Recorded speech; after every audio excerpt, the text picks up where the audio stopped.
You're listening to Away with Words, the show about language and how we use it. I'm Grant Barrett. And I'm Martha Barnett. We had a voicemail from Catherine in Strucka, Pennsylvania, who wanted to share a phrase from her stepmother. Whenever somebody did something frustrating, or if, say, she was waiting at a traffic light and the car in front of her didn't start off when the light turned green, her stepmother would always say, "Are you posing for animal crackers?" Posing for animal crackers. We're doing a little elephant there. Well, I thought for sure that this must be her stepmother's own phrase, but not at all. I mean, it's such a wacky one, right? Posing for animal crackers. It's a thing, though, right? It's definitely a thing. Of course, animal crackers have been around since the late 19th century, and these are these little semi-sweet cookies that are shaped like giraffes and tigers and camels and monkeys. And they bring back such memories for me when I was little enough to be put in the shopping cart and my mother would push me around. She would always just grab animal crackers off the shelf and give them to me to eat while we were going around the store just to keep me quiet. My understanding of this expression, what I've seen used over the years, and correct me if I'm wrong, but it's something about being frivolous or lazy or not doing very much. Yeah, or just being silly. You know, I thought that maybe it had something to do with the Marx Brothers film Animal Crackers, but that was 1930, and the expression goes back at least to the early 1900s. The instances where I've seen it, it's sort of like they're making fun of whatever somebody's doing. They look silly or they're doing something fruitless. Are you posing for animal crackers?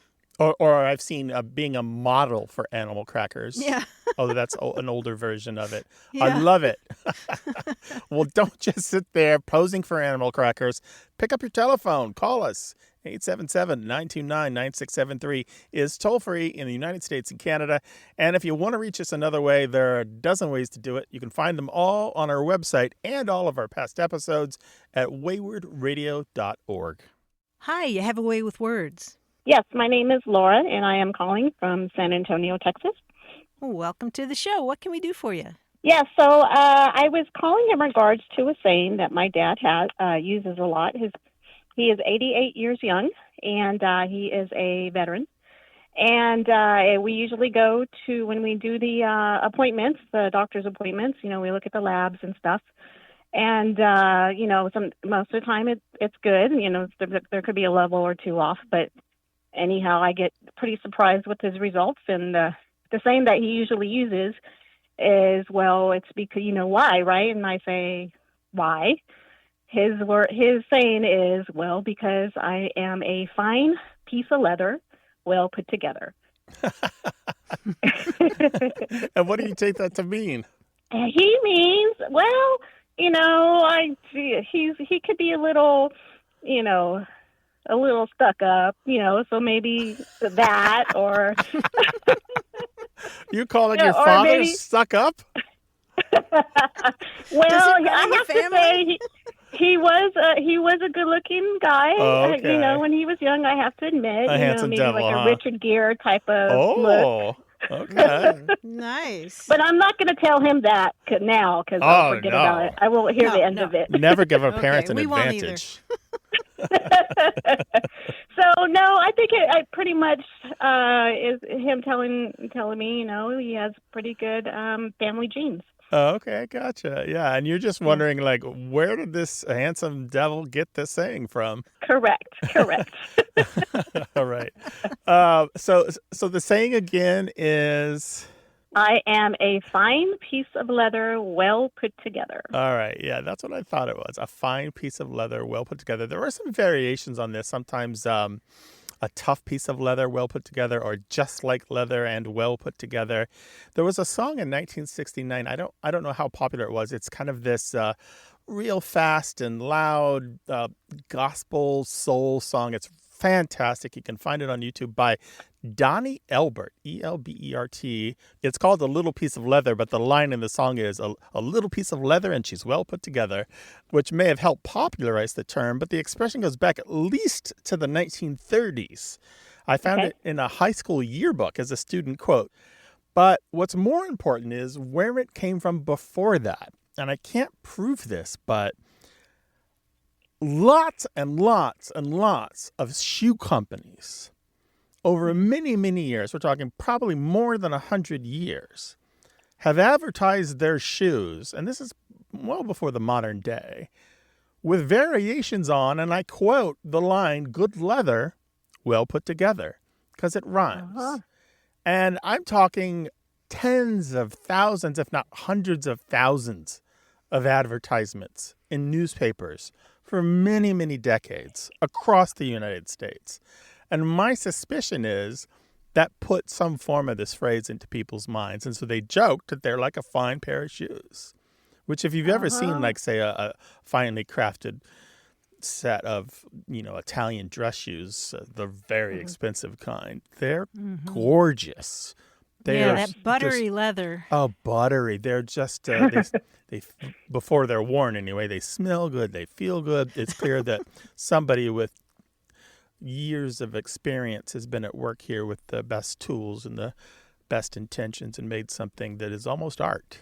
So that my suspicion is that his expression, a fine piece of leather well put together, is a variation on this line that shoe companies have used to advertise their well-made leather shoes. Love it. Yes, he has a lot of things, but that's the one that he's always using. So he wanted to be on the radio with me. As a matter of fact, he's like, I got a lot more.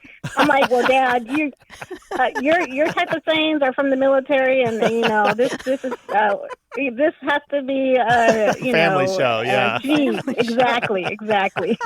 Laura, it's been a delight. But share that Excellent. song with him, the 1969 Donnie Elbert song, A Little Piece of Leather. He might really enjoy that. I will do that. Thank you so much. I appreciate y'all's time, and I enjoy your show. Thank you Give your so dad much. our best, will you? I will. Thank you. All right, take care of Bye-bye. yourself. Take care, Bye-bye. Laura. You too. Bye-bye. 877-929-9673.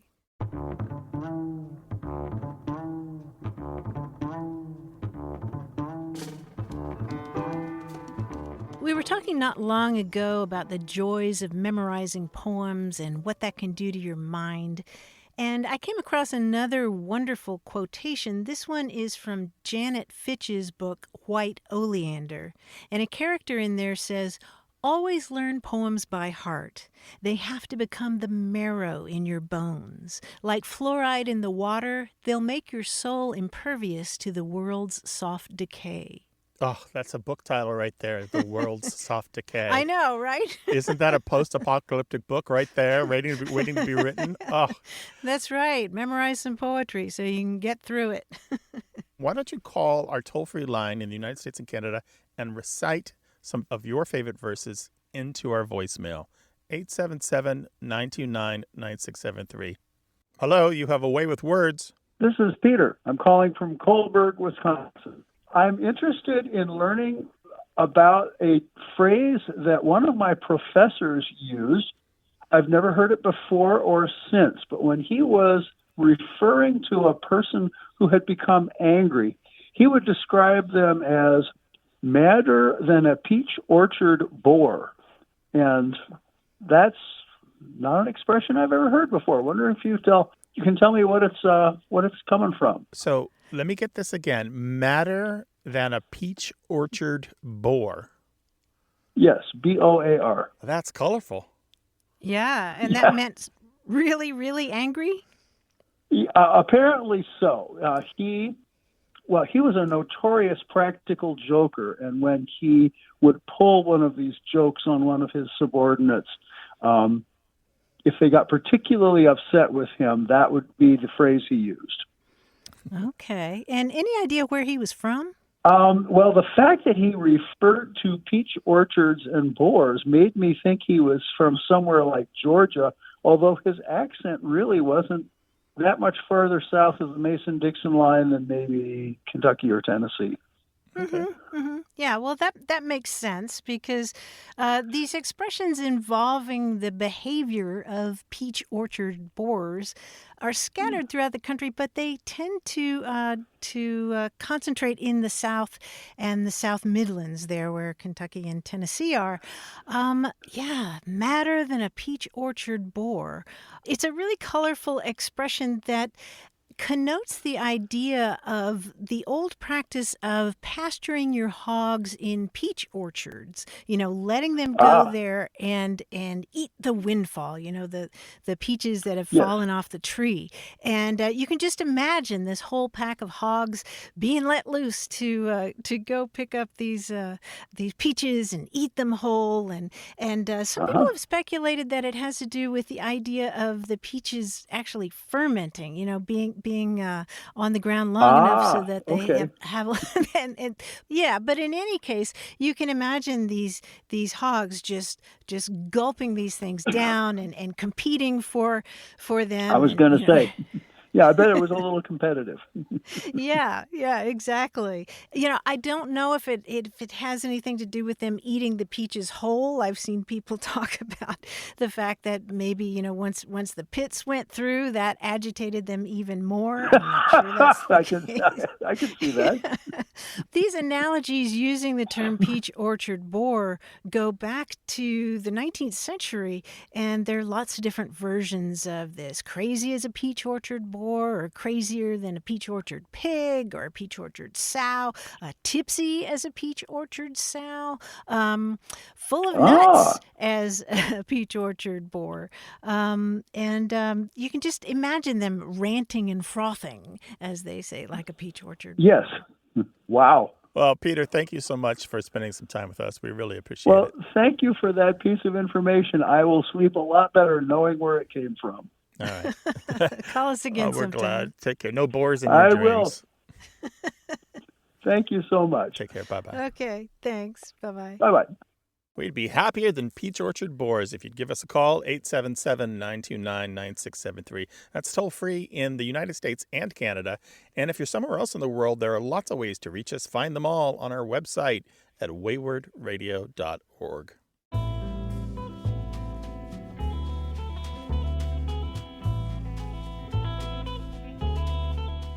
Here's a handy word I'm adding to my word hoard, footercootering.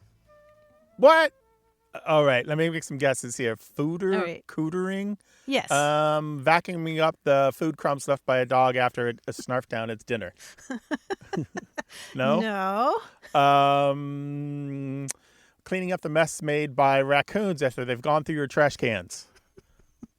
No. So No, what is it? Well, footercootering in Appalachia is a term for just being idle or lazy or doing something stupid. Stop your footercootering. Well, heck, I need that word. That sounds like most of my life. 877-929-9673. You're listening to A Way with Words, the show about language and how we use it. I'm Martha Barnett. And I'm Grant Barrett, and walking in the door, wearing a deerstalker and carrying a meerschaum pipe, it's our quiz guy, John Chaneski. Hi, John. Hi. Do you have a place I can put my magnifying glass down? That's what I need first. Right next to the violin and the slippers with the shag tobacco. That's good. Okay, good. Thank you. Okay, good. We're all set to go then. Guys, I know a little something about poetry. And one thing I learned early on is that many great poems do not rhyme. And this is great news for poets because there are a huge number of words that don't rhyme. Now, there's a problem when you have words that look like they rhyme. These are called I-rhymes. Are you familiar with I-rhymes? Mm-hmm. We're going to write some simple two-line poems, and we're going to make sure they don't rhyme. The words we'll finish each line with might look like they rhyme, but they won't. For example, when I play peekaboo with my blank, I so enjoy the sound of her blank. Now we'll finish those lines with... Laughter and daughter. Yes, when I play peekaboo with my daughter, I enjoy the sound of her laughter. Good. Maybe not much of a poem, but it doesn't rhyme. And it's awfully sweet. Okay. I'll give you the two lines. You tell me what I-rhymes would complete them. All right, I-rhymes. They look like they rhyme, but they don't. Got it. Right. Like ballet and wallet. Gotcha. There you go. Okay. Got it? Good. I was told of a guy who wore bees as a blank. It's the silliest thing that I ever have blank.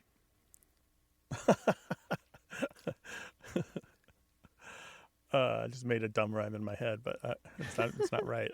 Who wore bees as a... Blank. Beard? It's the silliest thing that... Yes? Bees is a beard. It's the silliest thing I've That I ever ever did hear. heard. Ever I've heard, yes, beard and heard, beard and heard. Sir, our clubhouse is respected. These halls are blank. Running around in a clown suit is simply not blank. Hollowed and allowed. Oh, Yes, good. these halls are hallowed. Running around in a clown suit is simply not allowed or allowed. I'm soundproofing my walls. I've lined them with blank. My podcast sounds great, but it was a lot of blank. Cork and work. Yes, I've lined them with cork. It sounds great, but it was a lot of work. I Work. lined them with cork. Cork. Kirk. We were hiking the woods. I heard my wife blank. I ran to her side. She'd been stung by a blank. A gasp and a wasp. A gasp and a wasp. Yes, gasp and wasp or wasp. Finally, in England, in the House of Blank, the peers are all fans of Away with Blank. The House of Lords are fans of Away with Words. That's right. The House of Lords are fans of Away with Wards. Away with Wards. Words. That's us. Well, the game was afoot. If you'd like to join us, do some games with us, 877-929-9673, or email words@waywardradio.org. Hi, you have a way with words. Hi, this is Wendy, and I'm from Charlotte.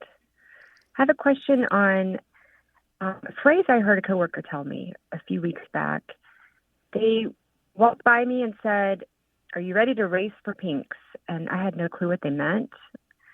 Actually thought he was referring to a pink slip, like I was, are you going to lose your job or something? And he was saying it so lighthearted that it just didn't really match what I thought it meant. So, I had never heard that phrase before. I assume it does not have anything to do, though, with losing a job. No, it doesn't. Where were you going that you were racing for pinks? Well, I work in banking and was headed home. Oh, you I can see. set this in Gotcha. passing on the way out the door. Who could leave work the fastest and get the heck out of there? Maybe so. Yeah, I think that might be. Okay, gotcha. Yeah, racing for pinks usually means that you are going to race in some kind of semi-organized or very organized fashion, and the winner of the car race gets ownership of the other person's car. And the pink is the certificate of ownership. Well, that makes sense. Yeah. And so I don't know if they're still pink, but apparently at one point they were. There's some strong evidence that this bit of lingo for pink slip started in California. Perhaps it's the 1920s or earlier. There was a law that passed in 1924 in California that required that certificates of ownership be presented when transferring ownership of a car or getting license plates. And at that time, that certificate was already known as a pink slip. And then later, it was abbreviated to pinks sometimes in a very slangy fashion. If you've watched the Fast and Furious movies, and I know that you have, Wendy, they use pinks in that movie. To be honest, I've never watched them, but Charlotte is It's well all known about for family, NASCAR. Wendy. That's true. But we are in NASCAR heaven here, so I think Yeah. that might have something to do with it. Yeah. If you like car racing movies, they're completely ridiculous, but a lot of fun. But probably what originally happened is that pink form. So multi-part forms aren't that common anymore, but where the top sheet is white and the sheets underneath could be either a pink color or a canary color or some other color, maybe a buff color, sometimes they're called. Those are incredibly common. So you write on the top sheet, and through some kind of transference, the pressure of your pen or your pencil creates additional impressions on the sheets underneath, so-called carbon copies. So that pink form is the one that you get. The government gets the white form, and it's maybe your insurance company gets the other form. So that would be why you would have the pink form, literally pink colored, because you have that copy that says it's yours, and the government has the other one. I see. Okay. Yeah. That makes sense. Well, I'm glad you weren't getting the other kind of pink slip. Yeah. So the other kind of pink slip is a little different. So let's just acknowledge that most paper is white, even today, right? It's white. That's because it's easier to see black ink on white paper. And so you can't really do black ink on red, which is the color of alert and has been for a long time in Western culture. And so they would make alert messages on pink paper. And these could take a variety of roles depending on the circumstances. So you might get a magazine subscription. Your last issue of the magazine might arrive at your house, and to indicate that the subscription was expiring, there'd be an insert on pink that says, "This is your last issue. Please renew." Or you might get a pink slip at elementary school to indicate detention.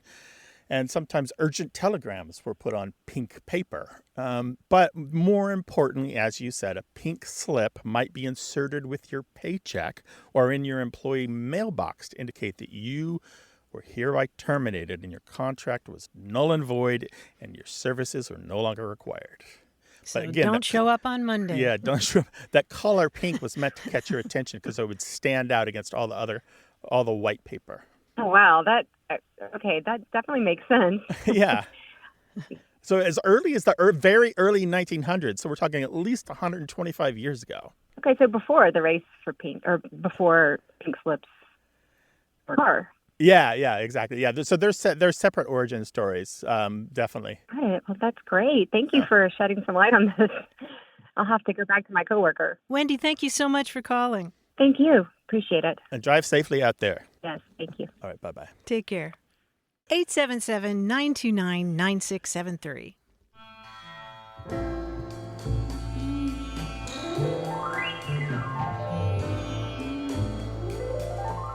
Last week, I attended a talk by a nature photographer, and he made a passing reference to type 2 fun. Do you know what type 2 fun is? Fun, F-U-N? Who has the responsibility for assigning types to fun? Well, I'll tell you who. It's outdoor enthusiasts, because outdoor enthusiasts talk about 3 different types of fun. There's type 1 fun, type 2 fun, and type 3 fun. Now, type 1 fun is something that's fun. It's simply enjoyable while it's happening. Okay. Say you go off with your family for a weekend to a cabin, and you go hiking, and you just have a great time, Sounds s'mores good. around Yes, the I could see campfire. that one. Mm-hmm. Yeah, okay, that's type 1 fun. Type 2 fun is fun that's miserable when it's happening, but it's fun in retrospect. So maybe you're running a marathon. Oh, I see. I was thinking like cars stuck in the mud, but you get covered in mud, but you laugh about it later. Well, something like that. Yeah, that's terrible in the actual experience of it, but once you get through with it, it's fine. I mean, I used to row in races, and when you're rowing in a race, it feels like just hitting your head with a hammer. And then once you get out of the boat, 5 minutes think I later, would you've got rather. that adrenaline surging, and you're just like, when can we do this again? Oh, no. Okay, now type 3 fun is... Type 3 fun is never fun. It's just just bad from beginning to end. This is Lost in Death Valley. Yeah, never coming back. Okay, gotcha. Fell into a volcano, that kind of thing. Oh, yeah. I don't know how much fun that would be. But, something that's supposed to be fun, and it's just a disaster from start to finish. It's all type 1 fun here. Call us 877-929-9673, or you can talk to us on WhatsApp. The phone number is on our website with all of our past episodes at waywardradio.org. Hello, you have a way with words. Hi, this is John McCall. I'm calling from Charlotte, North Carolina. Hi, John. Welcome to the show. Hey, John, Thank what's you up? so much. I have a question about a phrase that my mom and grandmother used quite a bit, and I never thought to ask them where they got it from or really much about it. But the phrase is, "I'll be John Brown."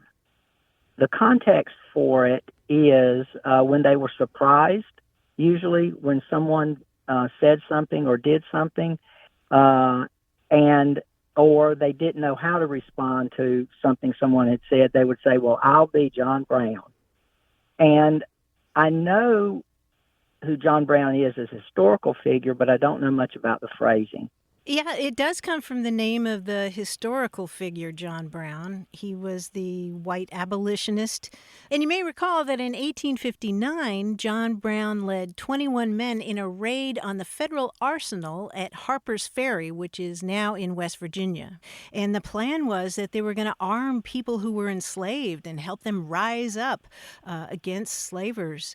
And he was eventually caught and charged with treason and murder and conspiring to rebel, and he was hanged for that. You remember that part?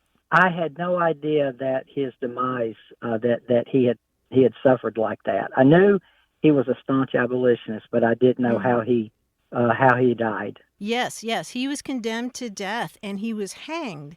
And you know how people will say, well, I'll be hanged or, well, I'll be damned. It's sort of the same idea. I'll be John Brown. You know, he was this very well-known figure at this pivotal time right before the Civil War started, when people were taking sides, and he was very much in the public view. Wow. I had no idea. And it is amazing that that I only thought about this as I started to use it and didn't realize it.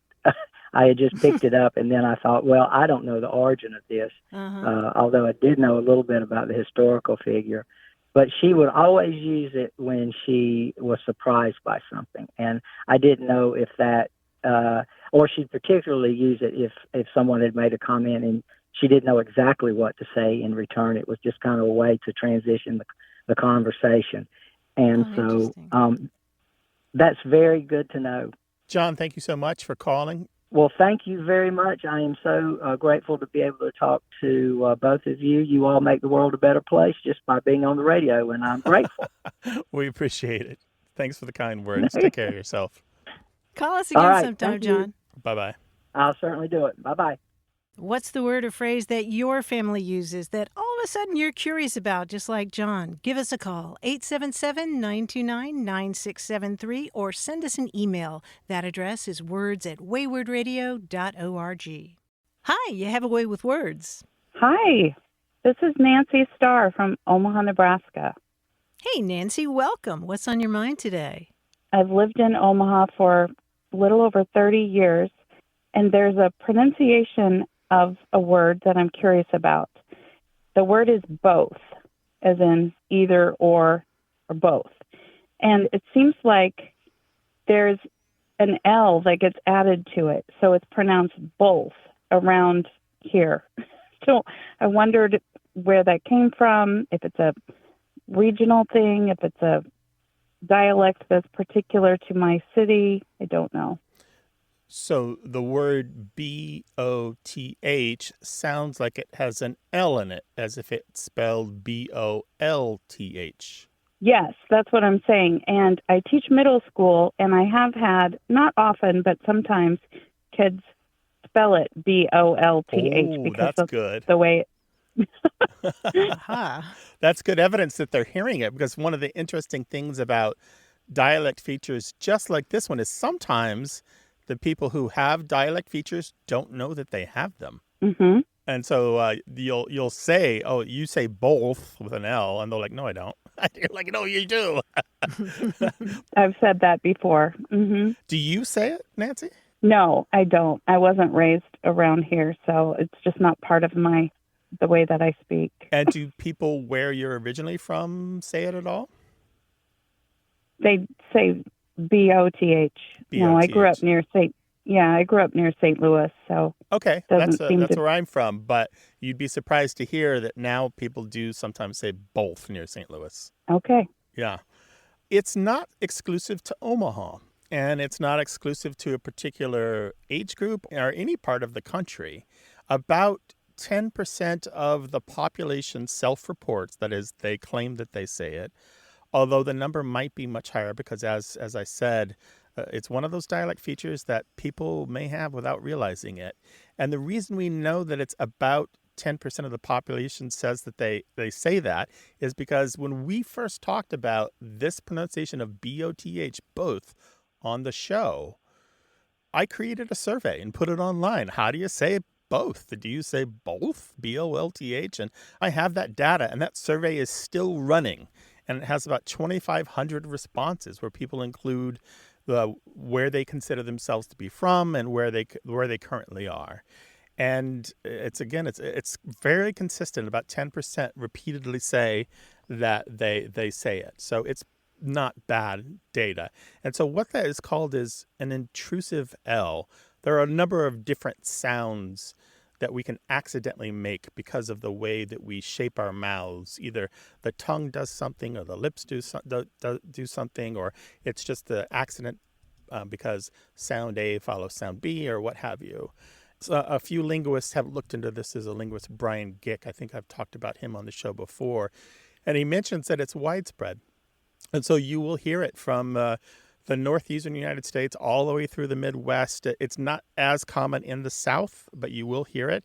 And you will hear it all the way to the west to California. And it's not as common in the Northwest. Maybe we'll get people listening and they'll go and they'll take the survey. So we'll get more respondents.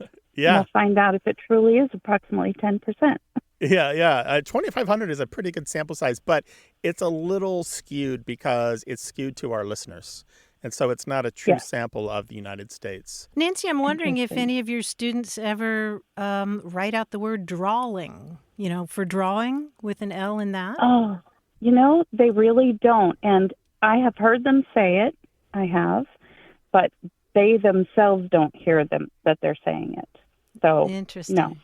Well, we love educators on this show, so thank you very much for educating our people and bringing up the kids to be smart and interested in the world.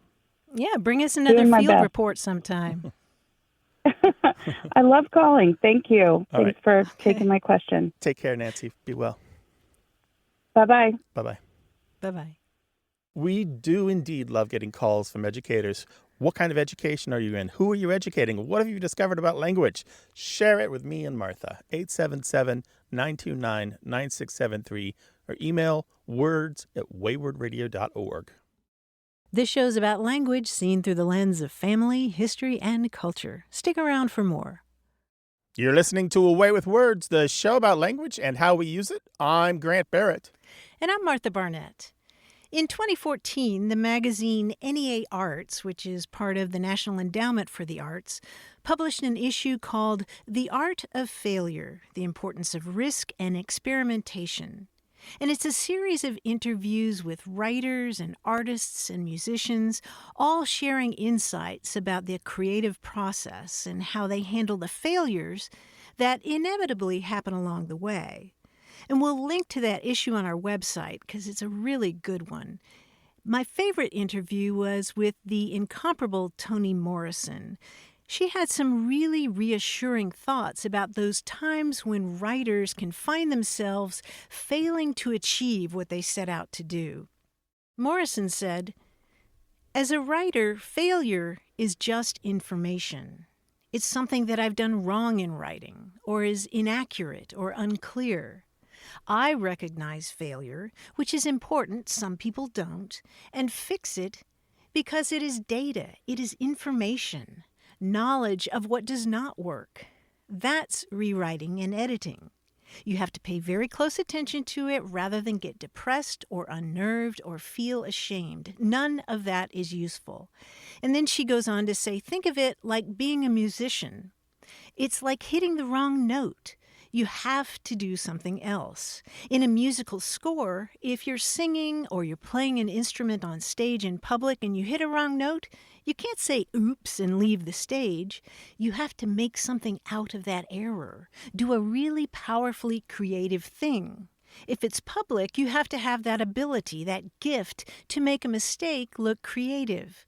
With writing, you can always scratch out the knowledge. You write and erase and do it over. And Grant, there was something so reassuring about that to me, that we writers do have the luxury of learning from our mistakes in private. I thought it was really helpful and encouraging to hear not only that she's confronted her own failures and had to work through them, but I think it's really good advice for life as well. Right, yeah, not just writing, that idea of not being flustered and unnerved or disappointed in yourself is so important. And treating as information instead of as aggravation is what lets you be persistent, because those emotions get in the way of you trying again and having that sense of, oh, I just need to repeat this so I get better results and try something different this time. And I've seen that in my son as he's been growing up and learning what it means to be persistent. And the persistence is not letting yourself get in the way of yourself when things don't go well. I often think about Billie Jean King's phrase, champions adjust. I think that that's applicable here. We'd love to hear your thoughts about writing and failure or failure in other situations that you've learned from. Give us a call, 877-929-9673, or send your stories about language to words@waywardradio.org. Hey there, you have a way with words. Hi, this is Monica, and I'm calling from Burlington, Vermont. Oh, hi, Monica. Welcome to the show. What can we do for you? Well, I've been thinking about words like cattywampus and thingamajiggy and sort of silly words like that. And a couple questions. One is, I'm wondering, is there a sort of a category that these fit into other than just sort of slang? Do they have their own category? And my other question is, what is it about these words that make us understand? We often understand what they mean even without being given a definition. For example, a friend of mine, I believe she made this word up. She says kerfunculated. So she'll say like, oh, my day got all kerfunculated. And the first time I heard it, I knew exactly what she meant, right? I didn't have to ask her for a definition. I just knew. So what is it about these words that make them so easily understandable? That's interesting. So I think I would exclude cattywampus for a moment. Let's just set that aside for now. What other words would you put in this category? Like whatchamacallit. Doohickey? Doohickey, perfect word, yep. Okay, good. Doomaflachi? Yeah, things like that. Okay. The reason I excluded cattywampus is it's not what we call a placeholder word. And all those other ones are placeholder words. They have an imprecise meaning. They just kind of fill a hole where we're not quite sure what goes there, but we know something goes there. And usually it's a noun. And cattywampus actually just means crooked or askew. And so it actually has a solid meaning. And even though it's an odd word and a weird word and has like 1 million spellings, it's got a meaning. And that's why we understand it. But those other words, those placeholder words, as linguists call them, those are worth investigating. And that's a good question. And that's why I'm interested you asked. There is an astonishingly wonderful book. It's academic. But if you can find a used copy of it and you're willing to wade through the academies, it's rewarding. And it's by Joanna Chanel, or Channel, Channell. It's called Vague Language. And this book delves into the intricacies of how and why we use vague expressions. And what she says in this book is that vague expressions, vague language are strategic. They're not a sign of speaker incompetence, and they're not a sign of linguistic deficiency. They're not necessarily, or maybe never, because you forgot a thing. They indicate other pragmatic things. So, for example, they may indicate that we all belong to a certain group, the three of us, you, me, and Martha. If I say, oh, hand me the Doomaflachi, we all know what I meant because we've been in this place before, we've worked together before, and you know that I mean microphone, or I mean microphone cover, or I meant keyboard, or whatever it was. And so I don't really have to explain, and I'm just kind of showing this kind of group cohesion. And that's an important thing. Another thing that they can do is they avoid, how should I put this? They avoid being specific. And sometimes we do want to avoid being specific. She, the author of this book, Joanna Channel, she challenges the notion that it is always desirable to be precise in language. This is a common mistake from non-linguists who think that it's always important to be precise. And what she shows, I think very successfully, is that vagueness is an important part of social interaction and common discourse. But here's a really great example. Everyone knows this example. If I say, Martha Ann Barnett, come over here. She knows I'm upset, right? Uh-huh. And because I'm very Yep. precise. I use her precise name. Mm-hmm. But if I say, Martita, come over here, I'm using my pet name for her. It's a little less precise, right? We do sometimes call her Martita on the staff. And I call him Gertie. Okay. It's a long story. Long story. It's on a past episode. So it's a little less precise. Somebody who doesn't know us might not understand why I call her Martita or who I'm even talking about. And then she knows that I'm not angry or I don't have an issue. And so this it's is more what's happening intimate. with those placeholder words like thingamajig or doohickey or doomaflatchy or what have you. There's a lot more to say about this. It's all in the book. That's fascinating. It's more playful, and like when my friend says that her day was carfunculated, it doesn't make her seem really angry about it. It's just Right. like, oh well, got Yeah. all messed up, Yeah. but it's okay, and Mhm. it's expressing so much more. That is fascinating. I'm going to have to look up that book. Yeah, and there's another book if you can't find that one. And again, that book is Vague Language by Joanna Channell, Channell, published by Oxford University Press in 1984.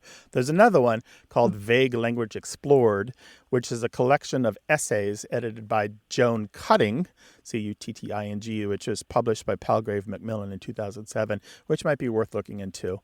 Monica, thank That's you for great. calling. You take care of yourself, all right? You too. Thank you for taking my call. Yeah, bye-bye. Bye-bye. Great question. Okay. Thanks, Monica. Bye. Thanks. Bye. Well, pick up that thingamajig and give us a call, 877-929-9673.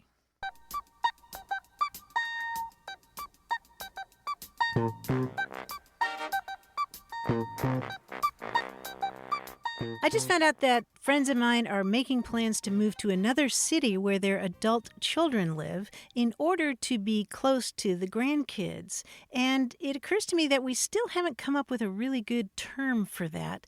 And I was thinking about, what about trailing grandparent? Isn't there such a thing as trailing spouses? Yes, that's right. When a spouse gets a great job and the other spouse comes along, moves with them to the new city but doesn't have a job themselves. Right. What about trailing grandparent? Trailing grandparents, that could work. But it sounds like they're following Cookie Crumb Spore across the continent. Well, they kind of are, probably. They're following dropped binkies and blankies and follow the grandkids. Yeah, I still don't know what the verb is for that. Maybe it's just trailing. Yeah, We're trailing our yeah. adult children. I don't know. Well, we're still taking your recommendations for words to use, verbs particularly, for grandparents who move to be near their grandkids. 877-929-9673. Email words@waywardradio.org. Hello, you have a way with words. Hi, this is Bridget from Massachusetts. Hi, Bridget from Massachusetts. How you doing? Good, how are you? Welcome to the show. Thank you. What can we do for you? So I work in communications for the U.S. Fish and Wildlife Service, and as part of my job, I get to write stories about the work we do with partners to conserve wildlife, and that includes birds. And so at some point, it occurred to me that there seem to be a lot of proverbs, metaphors, idioms in English that relate to birds. So for example, early bird catches the worm, or, like a duck to water. And part of the reason it caught my attention is when we're writing about wildlife conservation, we're always trying to emphasize why it matters. So what are the irreplaceable roles that birds and other wildlife play in nature and in culture? And I thought maybe that should include their role in shaping our language. So my first question is, one, is it true that birds appear in a lot of sayings and metaphors, or am I just predisposed to notice it because of my work? And then if it is true, is that also the case in languages other than English? All right, so Martha, this is a wonderful question because the answer is yes, right? It's yes to all that, right? Yes, I keep thinking about writing a whole book on bird words because there are so many birds throughout our language. I mean, you were talking about metaphors, and I was thinking about the fact that there are so many words that have etymologies, that have birds nesting inside of them. I mean, think about the flower called columbine. That comes from the Latin word for dove because that little blossom looks like little doves all sort of huddled together. The word larkspur, the blossom looks like the spur on the toe of a lark. And even words like there are a bunch of anatomical words. I mean, I'm thinking of coccyx, which is, of course, your tailbone, but that word comes from the ancient Greek word for cuckoo, the cuckoo bird, because the coccyx resembles the beak. So I could go on and on about that, but you also asked about expressions involving birds. And of course, we have a lot of those in English. I'm thinking also of there's an absolutely gorgeous expression in Spanish, which I think is my favorite of all, and it has to do with the Spanish word pájaro, which shares a Latin root with the word passerine, which refers to songbirds, passerine. And this proverb goes, La fe es el pájaro que siente la luz cuando el alba aún está oscura. And that means faith is the bird that feels the light while the dawn is still dark. I mean, is there any better proverb for these dark times? You know how birds, they sense the light coming on when it's still dark outside, and they just start singing. They just start doing their thing. So I think of all the proverbs involving birds, I think that one is my favorite. So all of this, Martha, Yes. basically we could go on till the end of the show with not just birds, but other animals. And all of this proves Bridget's hypothesis, which is the essential relationship between animals and humans is eternal. That we have always been a part of their world and they have always been a part of ours. Those embedded sayings in our language are just one part of that proof. It isn't the only proof either. Yeah, I would agree with that. Are we headed down the right path for you here? Are these helpful? Absolutely, yeah. And you kind of got me thinking also, of course, about like music and poetry. I mean, the amount of like birds that are referenced in song. Yeah. And then there are terms like, pecking order, which is literally the order in which birds get to eat, and nest egg, which has to do with putting a wooden egg into the nest to encourage the birds to lay eggs. We talk about people's nose or their mouth being their beak, depending on what we're trying to we're trying to make. Yep. We talk about mothers taking their children under their wing. I'm going to be thinking about this all day. There's so many of these. And so many different ways to take this conversation. Bridget, you could call us every week, and we'll just take this in a different direction. How about that? And now it's time for Bridget. Bridget is back again this week. Sign me up. All right. Well, Bridget, drop us a line sometime. Let us know what you make of all this. We'd appreciate your time and your patience with our blathering. No, thank you so much for your insights. I really enjoyed this conversation. All right. Take care of yourself. Oh, good. You can tweet about it. All right. Take care. All righty. Bye-bye. Thank you.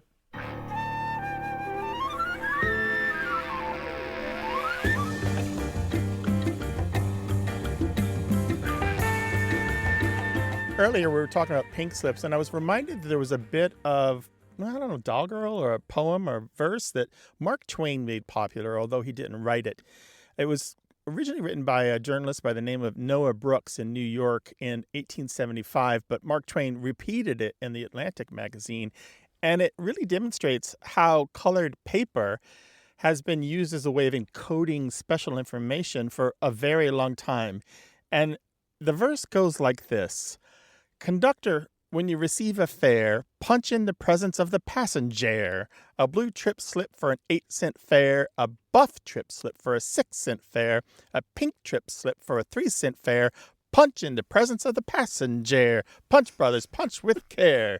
Punch in the presence of the passenger. And Mark Twain's piece in The Atlantic is, he says, the verse took entire possession of me. All through breakfast, they went waltzing through my brain. I could not tell whether I'd eaten anything or not. It was an earworm. He talks, the whole piece is about how these verses, he could not stop thinking about them. I was bouncing right along with you there. He said, I fought hard for an hour, but it was useless. It's a very funny Mark Twain piece in his usual dry style. We'll link to it on the website. 877-929-9673. Our team includes senior producer Stephanie Levine, engineer and editor Tim Felton, and quiz guide John Chinesky. We'd love to hear from you, no matter where you are in the world. Go to waywardradio.org/contact. Subscribe to the podcast, hear hundreds of past episodes, and get the newsletter at waywardradio.org. Whenever you have a language story or question, our toll-free line is open in the U.S. and Canada, 1-877-929-9673. Or send your thoughts to words@waywardradio.org. A Way with Words is an independent production of Wayward Inc., a nonprofit supported by listeners and organizations who are changing the way the world talks about language. Special thanks to Michael Breslauer, Josh Eccles, Claire Grotting, Bruce Rogo, Rick Seidenworm, and Betty Willis. Thanks for listening. I'm Martha Barnett. And I'm Grant Barrett. Until next time, goodbye. Bye.